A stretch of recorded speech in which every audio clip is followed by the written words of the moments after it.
When it comes to immigrants, our country has a long history of antagonism and acceptance. It's only in recent years that public opinion has become intensely divided, with the road to compromise blocked by a standoff between major political parties. Our guest is a longtime advocate for immigrants who's written a book that explores the new dynamics of change and continuity. It's called There Goes the Neighborhood. We'd like to welcome Ali Noorani. Thank you very much for being with us, Ali. Hey, thanks for having me. And of course, we should remind our viewers, you worked a long time in the Boston area as an advocate.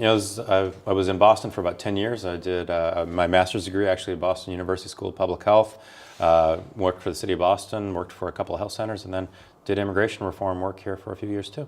Well, talk about what you're exploring in the book, because this is not the sort of unconditional acceptance, but on the other hand, this is not a book that focuses on things going off the rails. So talk about what are you exploring in this book? Sure. So the organization that I run in Washington, D.C., the National Immigration Forum, we are a little bit unique in the immigration space in that we're one of the few shops that can really work across the political spectrum, from a Southern Baptist pastor to an immigrant rights activist to law enforcement and business leaders. So based on the work we've been doing over the last 6 or 7 years, I interviewed about 60 faith, law enforcement, business leaders, the majority of whom were socially or politically conservative, and asked them the question, okay, why do you care about immigrants and immigration to the nation? And what helps you have a constructive conversation with your colleagues, peers, friends, family, communities? And what I found is that while we were having a political debate, the issue is not really about politics or policy for the majority of Americans. It's actually about culture and values. And I think across the country, when an immigrant comes into somebody's community, the first assumption is, well, there goes the neighborhood.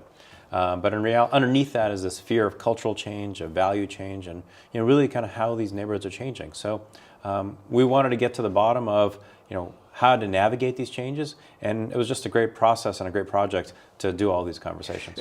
Nationwide, there's a lot of focus on I guess sometimes the fear among many of the Trump supporters that we have this pre-established culture, and they feel that now it's sort of breaking apart, it's slipping away.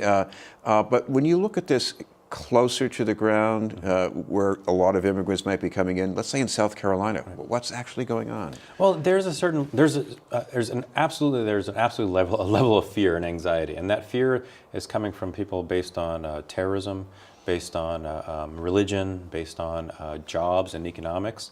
So the question is, how do you address somebody's fears? First of all, you have to accept them and acknowledge those fears. And if you dismiss those fears, you're never going to actually have a constructive conversation.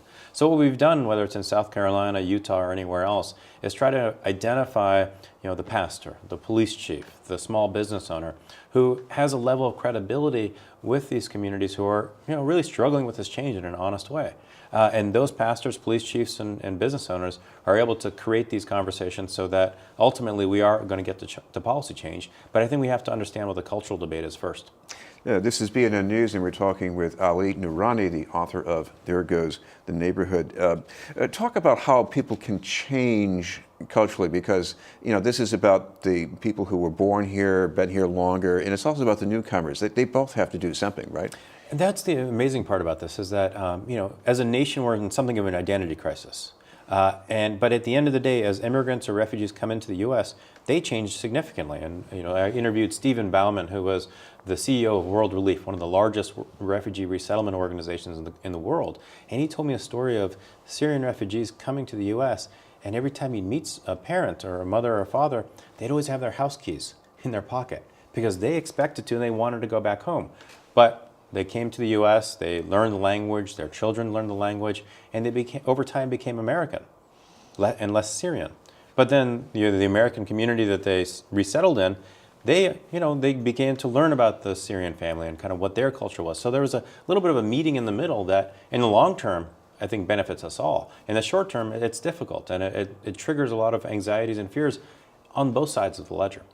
What about the perceptions? I keep hearing now the perception of some immigrants that they don't want to learn English, they don't want to embrace the new culture. And yet when I read histories of immigration, even like going back to Italians coming into Boston, there was a stage when they were more focused on the culture they left behind, and then there's this tipping point. Talk about the stages that people go through. So based on some conversations I did in California and DC and across the country, I started to kind of think about this as three stages of identity, integration, then influence. So if somebody comes from Mexico, they come as a Mexican, and then they become a Mexican American, and then they become a Latino. Their identity goes through a process of changing and becoming more American and less Mexican, more American, and then more part of a diverse country.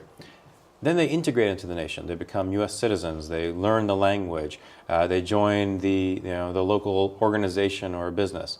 Then ultimately, we're finding that immigrants are then influencing systems. They're running for office. They are joining corporate boards. They're playing a leadership role in our society in a range of ways. And a program in Boston that for example plays a really important role in this process, English for New Bostonians, where the city, public and private funders are working together to support English language training for community members across the region.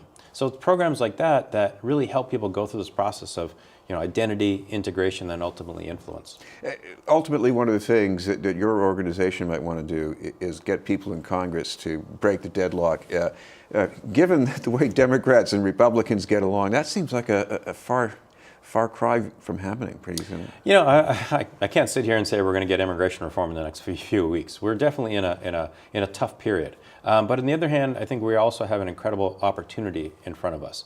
Just over this weekend on 60 Minutes, there was a segment about a family in southern Indiana where a restaurateur who was a fixture within the community, turns out he was undocumented and he was deported. And he lived in a town where 90% of those voters voted for Donald Trump. Now they are wondering, this guy was not a bad hombre. He donated food to the fire department. So this is the worst of times when it comes to the debate and the fear within the immigrant community, but it's also strangely a really good time to present to the American public a choice of which way we want to take the country. Talk about what are the dangers of having a large number of undocumented immigrants here for a long time, because before the past couple of decades, the pattern over and over again is that people come here, they're really poor, they can't speak English, they don't have formal education, and eventually they move up, they become very Americanized. But now if you've got a bunch of people who are stuck, what does that mean? Well, it means the status quo of having 11 million undocumented immigrants living in the shadows and increasingly afraid of the federal government, much less local law enforcement, is the only person that's winning is the crooked employer. Because that crooked employer is pushing down the wages of the American worker, the legal immigrant, and then the undocumented immigrant, and undermining their competition is trying to play by the rules. In order to make sure that the crooked employer isn't the only one winning, we need to have Congress finally work together and pass immigration reform. And the opportunity for Republicans is that they get full and fair credit for everything immigration related for the foreseeable future. I know you've been making a lot of stops on the tour with this book, but one of the things you're going to be talking about in Boston is public health. Why is this important? Well, so like I said, I graduated from Boston University School of Public Health, and tomorrow I'll be there speaking at 4 p.m. with the dean. And so much of my training in public health, in terms of looking at problems through the prism of a population, I now apply it to this rather thorny problem of immigration policy. And it's not just about who you talk to, it's about who you're not talking to. And whether or not this is a public health principle, we believe that we have to be meeting people where they are. We just can't leave them there. We should mention if people want to find out more information about the book, you've got a place they can check out on the internet? Absolutely. So our website is Ali-Noorani, Noorani.com. Thank you very much for being with us. Thank you, Chris. Ali Noorani, and the book is There Goes the Neighborhood.